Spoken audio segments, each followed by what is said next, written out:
pregnancy for people with MS. Okay, so thank you for the invite to come and talk today. So I was asked to talk through the pregnancy guidelines for women with MS. Now, I've got a link to them in the talk. Hopefully you can all read, so I would recommend you actually go and read them. And I'm going to actually more focus on some of the contentious points, some of the updates since these were published. So I hope to cover some general considerations around MS and pregnancy, and specifically around DMT in pregnancy. And then some of the guidelines within the pregnancy, but really focus on the contentious issues and the updates and emerging concerns.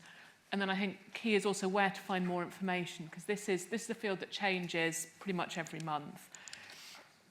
So I think we all know what the historical view was, and this is that women, when diagnosed with MS, were told, well, that's it. No pregnancy, no babies, it'll be bad for your MS, you're going to bring up this child and you're going to be very disabled. You shouldn't have children. And I hope that we have moved on during this, although pregnancy remains a particular point during a woman's MS journey where the disease appears to act differently, and now with increasingly complex DMT arena, it's become far, far harder. I don't think any pregnancy talk would be judged to be a satisfactory pregnancy talk without including the PRIMS graph. If you go to any pregnancy talk, people will put this in. This is data from the early 1990s, so this completely predates DMTs. So published in 1998, the last patient enrolled in the trial in 1995 and had their baby in 1996. So none of these women were treated with any form of DMT. And they were relatively active cohorts. They've got a pre-pregnancy relapse rate of between 0.7 and 1. They then have a relative reduction in disease activity and then a postpartum rebound. And the commonly quoted thing is that the relapse rate over a pregnancy year, so during pregnancy and 3 months postpartum, is the same as any other MS year. But is this still true? So some of the work that I've been doing more recently has been looking at pregnancy studies in MS. And actually, when you look at change over time and how things have changed more recently, what you see is that actually the pre-pregnancy relapse rate appears to be falling. So in studies around the time of PRIMS, you've got this pre-pregnancy relapse rate of about 0.75. But in more recent studies, it's actually about almost a third of that. So it's about 0.25. You see similar relapse rates during pregnancy, and then again postpartum. You can see that actually the relapse rate is changing. This large rebound that is demonstrated in the PRIMS study no longer appears to be there.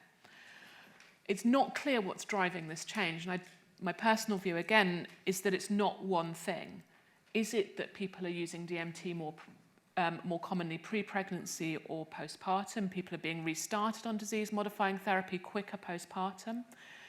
Is it increased rates of breastfeeding? When you look at American data, you can see that rates of breastfeeding have increased hugely over the past 20 years. When you try and drill down and look at this, it doesn't appear to be DMT use. It's certainly not driving this to a significant degree. And one of my suspicions is that it's actually evolving diagnostic criteria. So since the 1990s, we've had a number of iterations of MS diagnostic criteria whereby people are able to be diagnosed with MS at an earlier and earlier stage. The time at which you're diagnosed with MS and your MS journey has moved earlier and earlier and earlier. It's no longer two definite relapses separated in time and space. It's now, using MRI more, able to use oligoclonal bands.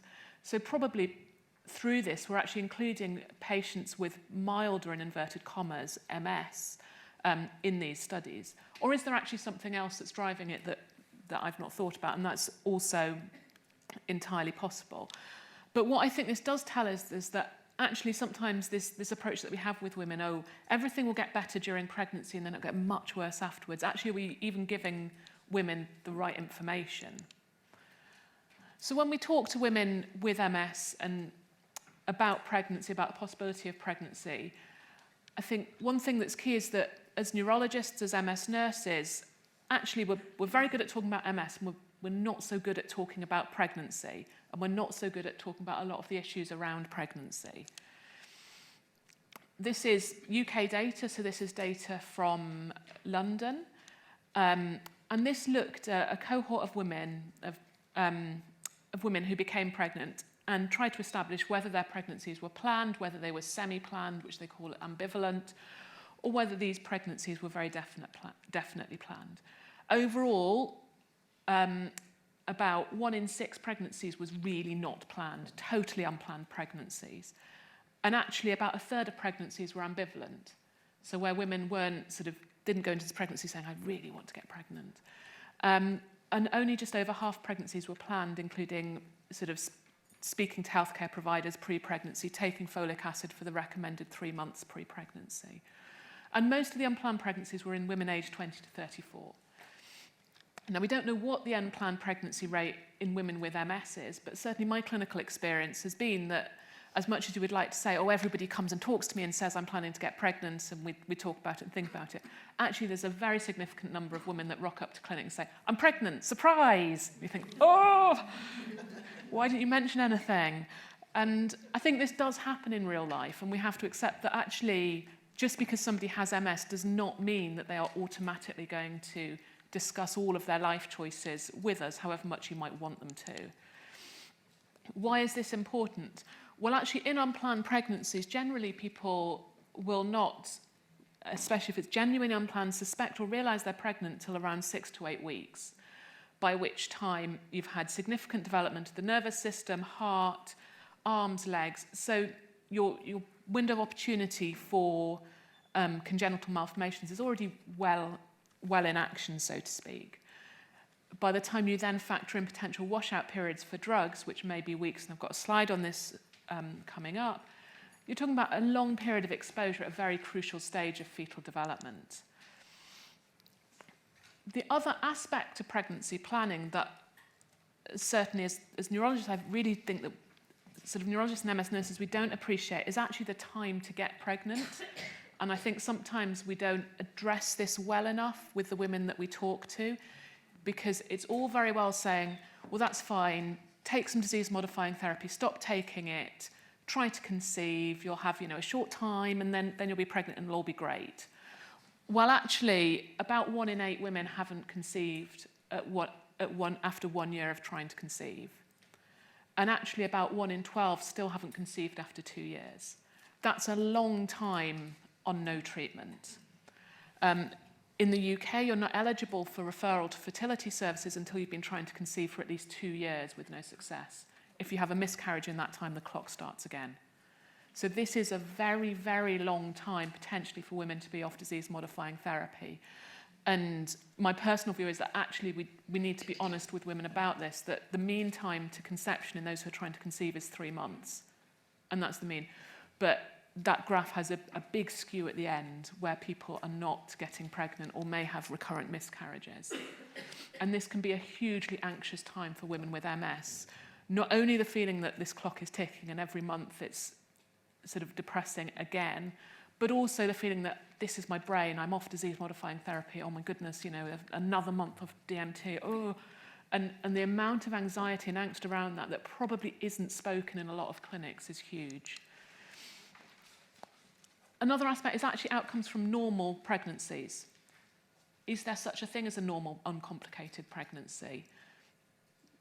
I'm just going to leave that out there. But 1 in 4 pregnancies end in miscarriage. And again, actually, we need to be honest with women about this. I think people don't consider it might happen until it happens to them. And actually, birth defects affect up to 1 in 33 babies in the US every year. So it's actually something that's happening all the time, and there's no conversation around this outside of very specific arenas. And when we're talking to women with MS about pregnancies, actually just starting the conversation around this is really important. You can't talk about disease-modifying therapies unless you've got the correct baseline. It comes back to counselling patients in clinic about DMT in general. What do you say to the woman? You can't launch in at the deep end. Some key messages are that having MS does not appear to affect fertility. Pregnancy does not result in any increased risk of worsening of long-term disability. I've got a couple of slides on that a bit later. If women suddenly become pregnant, they shouldn't suddenly discontinue their medication, but should actually contact their MS team and have a discussion about this as soon as possible. And relapses can be treated with steroids during pregnancy. So one thing I've been doing recently is actually looking at what the attitudes of UK neurologists around pregnancy and around DMT and pregnancy are. So when do UK neurologists discuss pregnancy with their female patients? So around a third discuss it at diagnosis with either all or some women. Around half discuss it when they talk about DMT with all or some women. And this lot leave it to their MS nurse. I suspect this is actually bigger. I suspect this is probably this, and probably a bit of this. So this is a conversation that is happening in your clinics, or not happening, but somebody else thinks it's happening in your clinics. And it's something that actually, the more it's discussed in the open, I think it becomes easier and easier to ask questions, because for women, it's very hard to bring it up out of the blue. I think we do have a responsibility to actually talk about this. And when we talk about DMT, a lot of neurologists will talk about the importance of early treatment, time is brain. But actually, pregnancy has to be part of that conversation for a lot of women of childbearing age. The most recent data, most of which comes from the States, is that about 40%, so about 2 in 5 women are actually not on a disease-modifying therapy for 12 months before conceiving. That's a huge number of women, and that's a huge amount of time. That is data from America, where they are more risk-averse, I think, than a lot of UK neurologists. But I have a feeling that it may well not be that dissimilar in the UK. So alongside all this awareness of important treatment and things becoming, time is brain, we've had these huge advances in MS treatment. So PRIMS is here just as interferon beta comes out, then go through glatiramer, then we've got natalizumab, and then this is more recently. So our women are now faced with a hugely overwhelming choice. I've just put, don't forget HSCT. I'm not going to talk about HSCT today. That comes with its entirely separate set of pregnancy considerations. But actually just this group in itself, there's a huge amount to talk about. And has evidence around MS and pregnancy kept up with other advances in knowledge and treatment? We've got this explosive amount of treatment, but actually, what else have we had about MS and pregnancy? And the answer is not a huge amount. So when each drug comes out, the SMPC tells you the recommended time from stopping DMT until trying to conceive. So teriflunomide, you're almost 2 years before you can even start to try to conceive. Ocrelizumab in the UK is 12 months. Interferon beta and glatiramer carry advice, although the statement is that they can be continued if the risk-benefit is favourable or if clinically needed. That's the wording in the licensing. But actually, what happens in practice? So in terms of glatiramer and interferon beta, as everyone I'm sure is aware, they've recently had a label change. Glatiramer, when you actually look at the label, it still says it's preferable to avoid the use of Copaxone during pregnancy. So everyone says, oh, it's now safe, it's great. Actually, if you read the wording, it says it's still preferable to avoid unless the benefit to the mother outweighs the risk to the fetus. We know that the risk to the fetus is very low. However, I'm just going to say, what is the benefit to the mother of continuing Copaxone during pregnancy? Is the activity of that drug sufficient that it justifies continuing during pregnancy, that very mild benefit that many people get from Copaxone? Is that worth doing?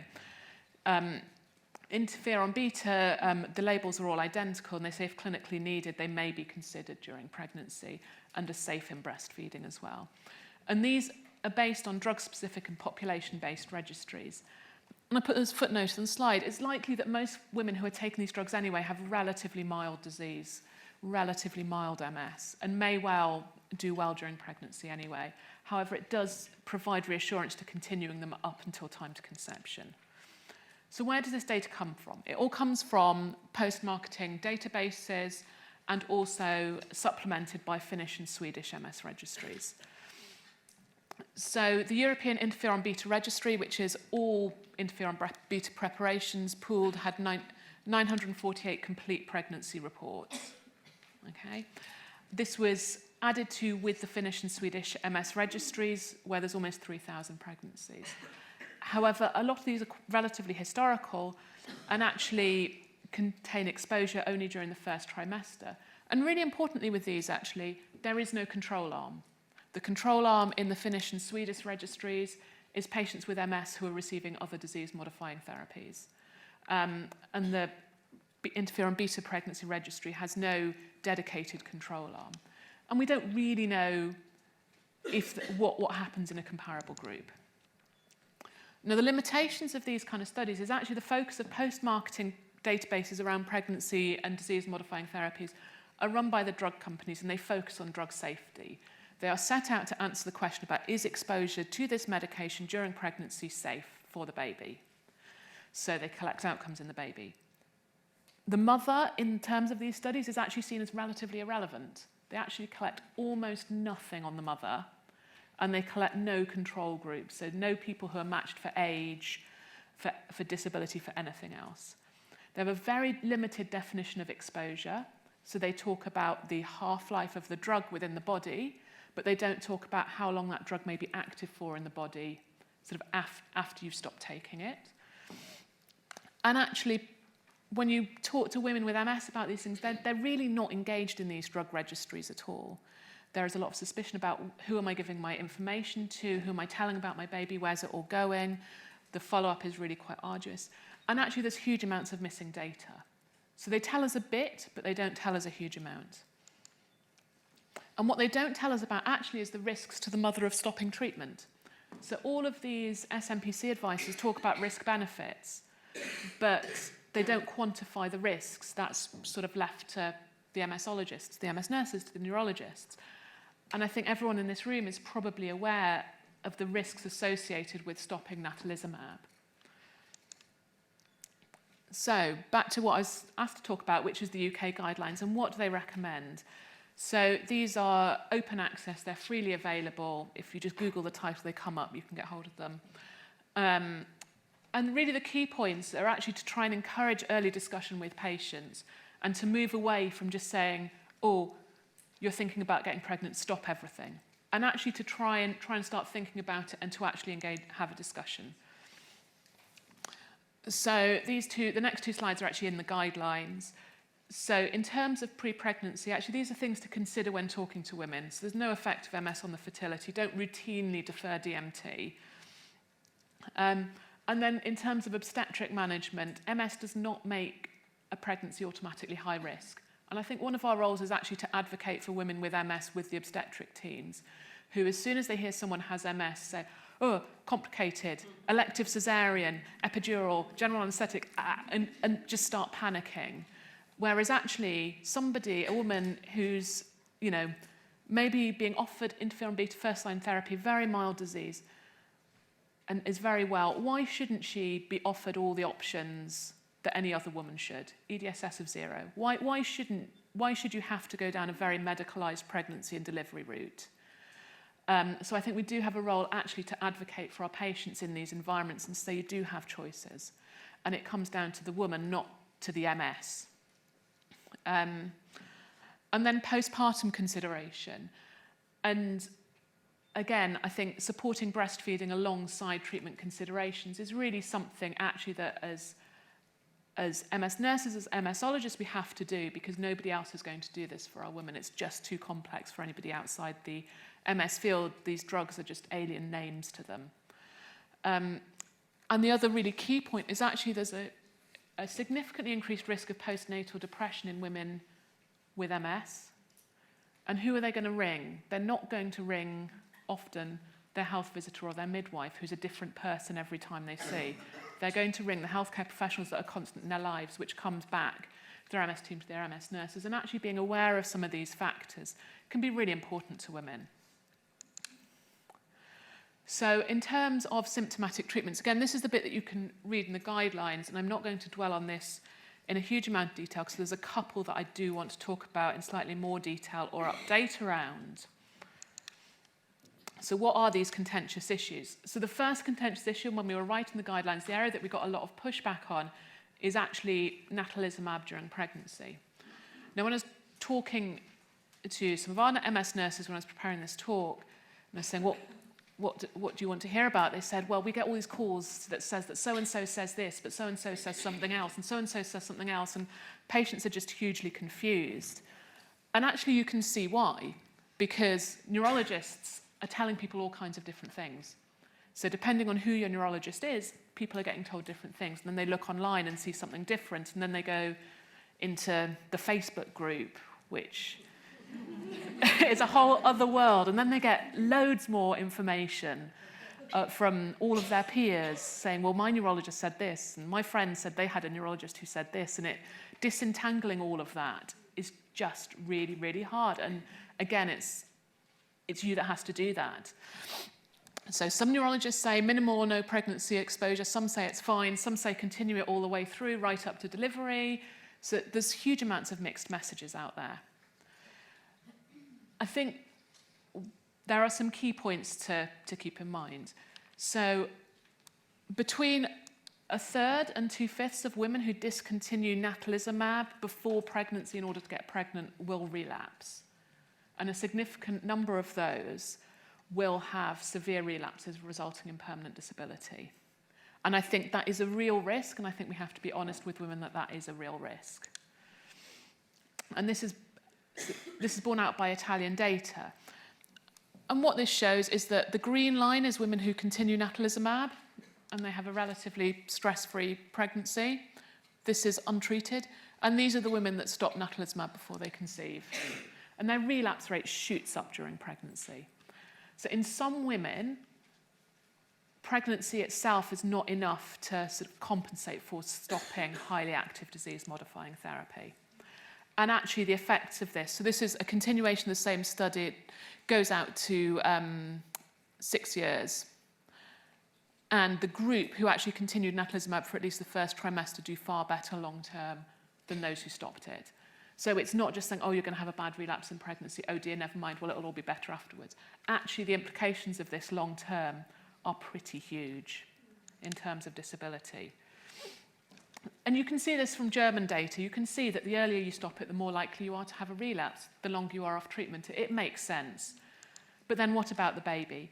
And actually, the risks to the baby do increase the longer you continue natalizumab during pregnancy. So for the first 2 trimesters, natalizumab doesn't cross the placenta. In the 3rd trimester, it's a monoclonal antibody. It's actively transported across the placenta. So the baby gets exposed to the drug in the 3rd trimester. And it can interfere with the baby's blood. So there is a sweet spot somewhere around stopping natalizumab. People have different approaches, and this is where there is variation and there's no right answer. My personal practice would be to probably extend interval dose to 8 weeks during pregnancy, try and time the last dose around 34 weeks and plan to dose very quickly after delivery. If somebody has sufficiently severe disease that I was wanting to continue their natalizumab during pregnancy. And if it's withdrawn, then actually early redosing can help to prevent postpartum relapses. But again, this is a discussion that you want to be having before it happens. If you try and organise early postpartum natalizumab redosing when somebody's already had their baby, you've lost that battle. It needs to be planned before they've had the baby to say, right, when you have the baby, this is how we're going to do it, and get the wheels in motion then, not leave it till after it's, because everything's just chaos in those early days. Another aspect that people are getting very concerned about is ocrelizumab, and as Professor Source has said, MDTs go round and round in circles and then say, ocrelizumab, because you can treat almost everyone, it's great, but you treat it every 6 months. The guidelines advise a 12-month washout in Europe. If you live in America, it's 6 months washout pre-pregnancy. So already patients are totally confused. And then neurologists say all kinds of things. We know that, or we have increasing data that actually rituximab is pretty safe, both very soon prior to and actually potentially during pregnancy. So there's no major signal with rituximab use within the 6 months prior to conception, which is reassuring. And actually there's some emerging data from people who've had ocrelizumab within 3 months of conception. So that's really quite a short time window. So within 3 months, there is no major safety signal, although I don't think anyone would recommend dosing during pregnancy. But actually 12 months washout is looking like a very long time when actually there doesn't appear to be a signal within 3 months. Now, as soon as guidelines are produced, they're out of date. So our guidelines came out January 2019. By by the summer, they were well out of date. In fact, I think they were out of date before they came out. And this is really because there's just data coming out all the time. But a lot of it is in cohorts on first line or no treatment. There's data that's come out on breastfeeding, and then there's a small study looking at pregnancy loss as well. But really one of the things that I think those of us who wrote the guidelines suspected was coming, but were worried about, was fingolimod and pregnancy. So if you watched what was happening with fingolimod, the pregnancy registries were coming out, and in each one there was a slightly higher rate of congenital malformations. Each time more women got in, the rate of congenital malformations in exposed pregnancies went slightly up. And then finally, in September, October, it became significant. Now, we had advised that fingolimod should be adequately washed out prior to pregnancy anyway, but following on from this, there was now an alert that went out in September 2019 saying that actually women who are taking Gilenya need to have a negative pregnancy test before starting it, and also potentially need to have regular pregnancy tests whilst they're on the drug, and need to need to have documented that they are using effective contraception. The pattern of congenital malformations that's been seen with fingolimod fits with the mechanism of action. So they're seeing heart, muscle, and this is where the sphingosine 1-phosphate receptors are. So it all fits together, that you have a drug, this is where it acts, and actually you see congenital malformations that are related to that. And it's a drug with a very long half-life, or a relatively long half-life. So there is a significant period of washout for that. However, it's also now licensed in adolescents. So the two drug types that are licensed in adolescents are interferon and fingolimod. So I worry that we are going to have a significant number of young women coming through who have been put on fingolimod at age 14, 15, 13, not really counselled to a limited degree, and it's going to become the job of the adult neurologist and the adult MS nurse to actually pick up the pieces around this. And because we're not starting the drug, often it's then very easy to forget about that and not have that discussion. And these are the group who are having the unplanned pregnancies. So I think I wanted to really highlight that, because it's not going to be many patients, but I think it's a bit of a ticking time bomb, because people do get rebound even during pregnancy when they stop fingolimod. Dimethyl fumarate and teriflunomide, there's not a huge amount of updated data. There are some malformations associated with teriflunomide, although there's no significantly increased risk at the moment. But what I wanted to have a little more time to talk about was the effect of breastfeeding on MS disease activity. So this is something that's been very hotly debated. I think some of you are getting the joke about the hat. It is something that's been increasingly hotly debated and increasingly published on. And this came out in December last year, so it's relatively hot off the press. And this was a systematic review and meta-analysis looking at the impact of breastfeeding on MS relapse rate in the postpartum year. And they managed to find 27 papers, which they included in the review, and 16 papers in a meta-analysis. The problems with this are that actually the papers they don't contain much about actually what DMT choices women made, whether any women chose to go on DMT and breastfeed, and more importantly, whether women were choosing between DMT or breastfeeding. So what is your control arm? Is your control arm people on no treatment and not exclusively breastfeeding, or not breastfeeding rather? Or is it people who are on DMT? And it's different between all the different studies. Having dug through them all, it's actually different between all the different studies. And the advice has changed over the years. A lot of women, their prior MS, their MS disease activity actually impacts on their decision-making really quite significantly.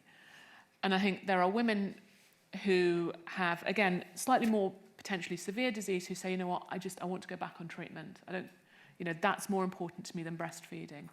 And I suspect, and there's no way really to correct for that in observational studies. And it's very difficult to overcome, as it's not as simple as just saying, well, you control for disease activity before pregnancy, and therefore that helps you to really see if there's an effect or not. Because actually disease activity pre-pregnancy isn't always a great predictor of what happens after pregnancy anyway. Also, these studies all had quite different, varying definitions of breastfeeding. And so there are very strict definitions of exclusive breastfeeding, where it has to be every 3 hours, at least 2 wake-ups overnight, versus saying, well, as long as they breastfed at least 6 times a day, then actually would count that as exclusive breastfeeding. Well, if you speak to breastfeeding experts, that doesn't actually create the same hormonal changes as exclusive breastfeeding. Mixed feeding, combi feeding, duration of breastfeeding, none of that is really covered in this. So I think there may well be an effect of breastfeeding in some women, but I don't think this is quite as definitive as it has been presented. And this is very wordy, but this is just what it says on the SMPCs. A general rule of thumb is that actually small oral molecules that the mother is taking orally will be excreted in the breast milk and will be absorbed by the baby. So women should not be breastfeeding when they're taking oral MS-DMTs, full stop. Large molecules that you have to inject, well, they're not absorbed in the GI tract in the same way. Otherwise, all our women would be drinking interferon. You know, they inject it for a reason. So actually, it makes sense that they are safe for use during breastfeeding. Methylprednisolone for relapse is an interesting one. So when you look at how methylprednisolone, the levels in the blood, if you give it IV, you get a very high peak and then it drops off very quickly. And actually, so if women breastfeed and have a severe relapse and need treatment with methylprednisolone, there is an argument that says, well, actually, if you avoid it for an hour or 2 after the infusion, then the levels being transferred to the baby are very, very low. So why should we force women to say, well, you can have methylprednisolone or you can breastfeed? Actually, it's probably, if you engage with the sort of pharmacodynamics and think about it a bit more carefully, you can probably get away with both.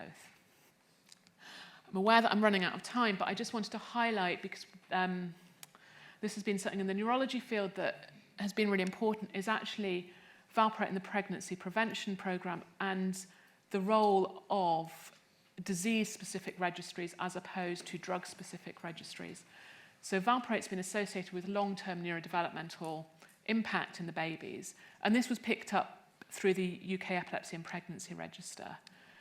We have nothing similar in MS. We have no register at the moment, but we have funding to develop one.